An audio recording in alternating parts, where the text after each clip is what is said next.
অনেকেই বলেন যে একটি দেশে স্বাভাবিক সুষ্ঠু নিরপেক্ষ নির্বাচন হলে বাংলাদেশ জাতীয়তাবাদী দলের সর্বোচ্চ সম্ভাবনা আছে সরকার গঠন করার।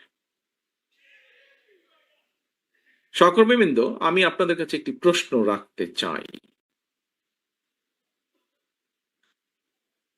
সেই মোটরসাইকেল আলাদের তাদের নিজ স্বার্থ উদ্ধারের জন্য বা আমাদের কিছু নেতাকর্মী বিভ্রান্ত হয়ে যদি এমন পরিস্থিতির উদ্ভব হয় যেখানে অন্য কেউ সরকার গঠন করলো, তাহলে কি আপনি মনে করেন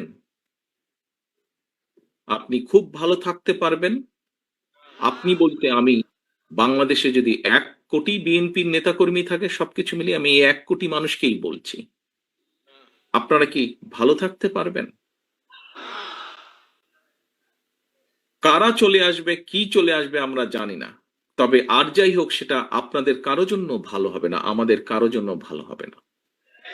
প্রিয় সহকর্মীবৃন্দ, কোনো কারণে যদি অন্য কেউ সরকার গঠন করে, একজন রাজনৈতিক কর্মী হিসেবে আপনার এতটুকু চিন্তা, এতটুকু সেন্স থাকতে হবে, অন্য কেউ যদি সরকার গঠন করে, বাংলাদেশের রাজনৈতিক প্রেক্ষাপটেই হোক, আন্তর্জাতিক রাজনৈতিক প্রেক্ষাপটের ক্ষেত্রেই হোক, সেটা